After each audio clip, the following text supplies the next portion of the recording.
Homens e mulheres estão mantendo relações sexuais sem camisinha, boa parte deles jovens, e recorrendo ao coquetel para tentar prevenir contra a AIDS. Na gravação aqui, numa entrevista da TV Câmara, com a infectologista Maristela Pastor Oliveira, vamos discutir esta e outras questões que preocupam a relação de saúde pública e com sua vida, com seus filhos e os jovens, sobretudo, em relação a esse público.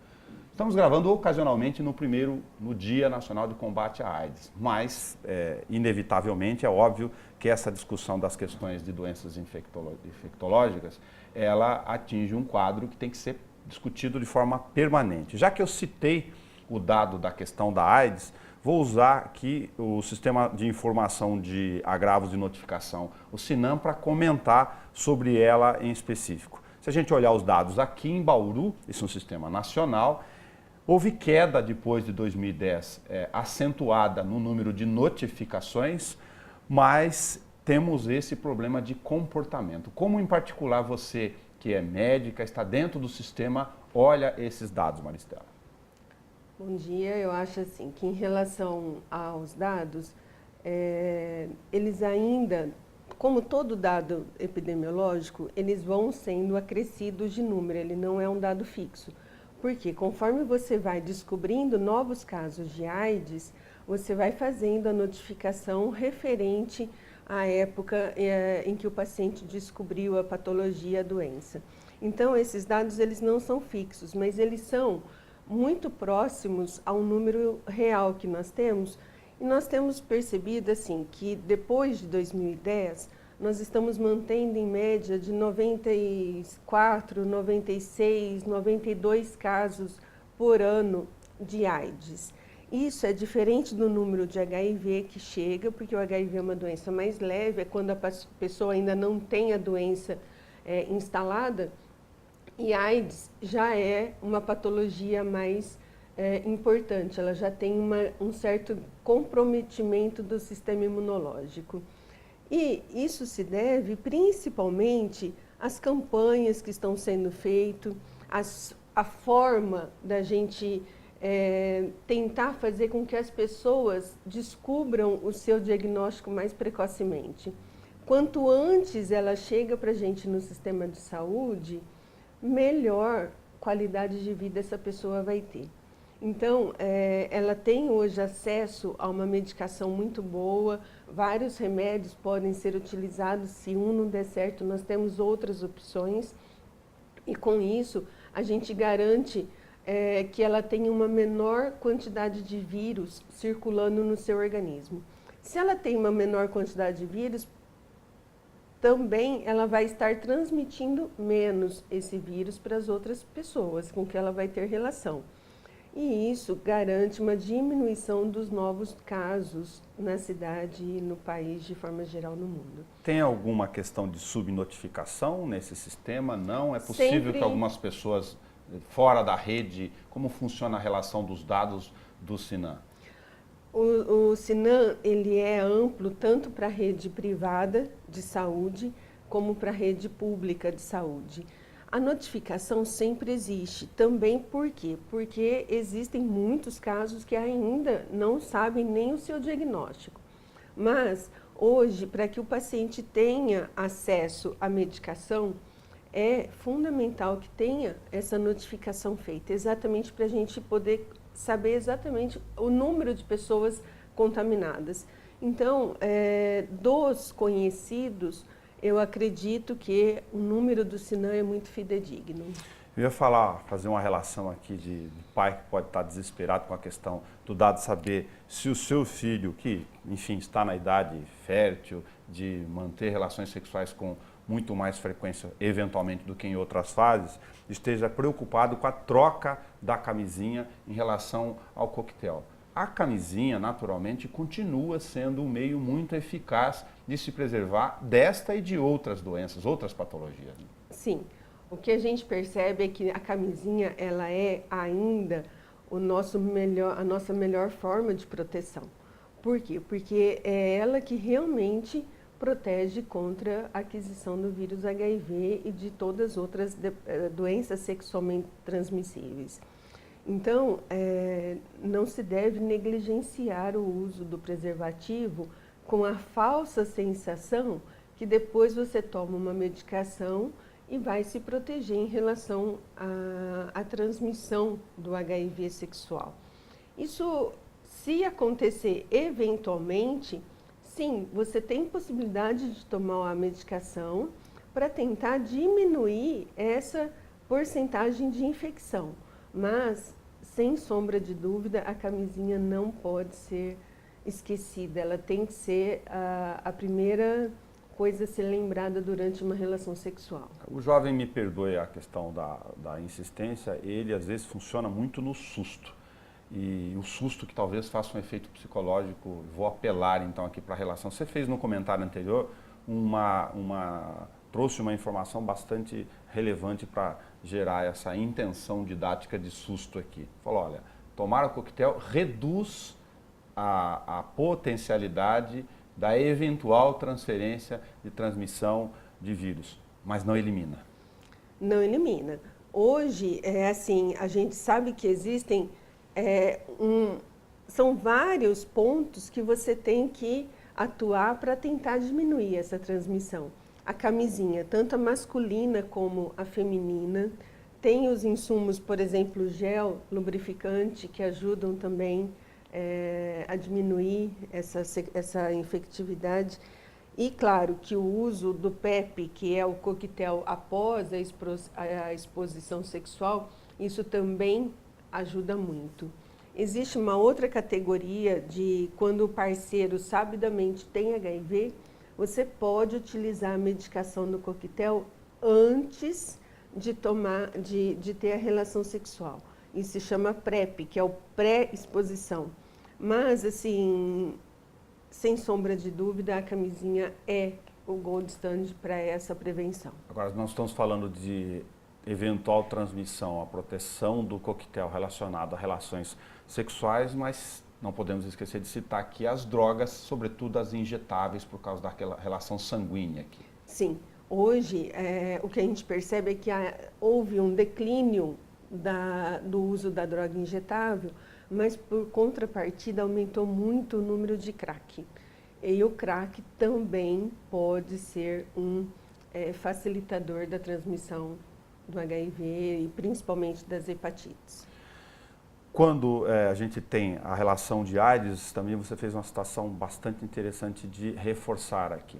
Uma questão é a doença, a patologia em si desenvolvida nos indivíduos que já estão registrados no sistema e, portanto, estão sendo cuidados do sistema, da rede de saúde com esta indicação. A outra é o HIV, vou usar uma expressão leiga aqui, o vírus ou a relação incubada da possível doença, que se torna um grupo de riscos. Nós falamos de relação, sobretudo, de jovens, por uma questão natural, mas inclui aqui os outros grupos de pessoas, homossexuais, aqueles entre homens, entre mulheres, enfim, além da droga, que também acabam fazendo parte desse grupo. Eles ainda estão dentro do perfil de grupo de risco como era no passado ou isso modificou?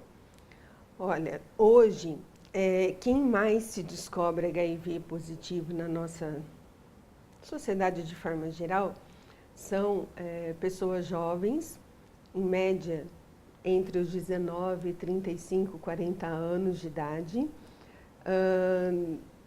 e principalmente com uma característica de serem homossexuais, principalmente os homossexuais masculinos, que são homens que fazem sexo com outros homens e que provavelmente pelo pouco uso do preservativo, está começando a aumentar de novo a prevalência nesse grupo de pessoas. Pouco uso de preservativo e troca de parceiros com frequência. Esses dois indicadores talvez sejam, além da droga e do álcool aqui, porque tem a relação de responsabilidade ligada à questão do comportamento, um coquetel, usando a expressão no outro sentido, do perigo e do risco? Sim. Independente da orientação sexual da pessoa, qualquer forma de relação sexual desprotegida e principalmente a multiplicidade de parceiros aumentem muito o risco de se adquirir uma infecção sexualmente transmitida e entre elas o HIV. Tem algum sentido de mencionar, para fechar essa questão da AIDS, do HIV, das doenças sexualmente transmissíveis, em especial também como aspas, proteção da gravidez por causa da sua eficácia, reconhecido do ponto de vista médico, o uso da pílula no dia seguinte nesse comportamento? A pílula do dia seguinte, ela só protege em relação à gravidez. Isso é um medo grande que as pessoas têm, que é o fato de engravidar precocemente, e muitas vezes elas procuram o sistema de saúde não com medo de terem adquirido uma infecção sexualmente transmissível, mas sim para tentar evitar a gravidez. E aí, quando isso acontece, a gente aproveita e já faz, de forma geral, uma prevenção positiva nesse caso. O ser humano, ele adquire comportamentos, depois usa a medicina para tentar se proteger e depois relaxa em relação aos seus comportamentos, sem contar que não vai no médico com a frequência, sobretudo homens adultos, em relação à mulher, como deveria. Estou citando isso para lembrar do retorno que a gente comentava fora do ar aqui, da cachumba, que era uma coisa que eu ouvi os meus pais falarem nos anos 80, os meus irmãos da década de 70, 60, enfim, quando ainda era bastante menino. E tem de outro lado, entre as doenças que a gente comentou aqui, uma alta nos registros de diagnóstico de sífilis. Só para citar o dado, em Bauru, para quem está em casa, a média em 2012 estava em torno de 100 e poucos casos, 115 dos registros. 2015 pulou para mais de 500. Em 2016, com o ano ainda corrente enquanto estão gravando, já passou de 400 casos. Dá para ter ideia também se tem a relação comportamental nesta fase, nessa questão de diagnóstico aqui? Eu não tenho muita dúvida disso, que o comportamento, a promiscuidade também eleva esse número, esse índice. Acredito também que o fato das pessoas relaxarem, exatamente porque acreditam que tem cura, tudo.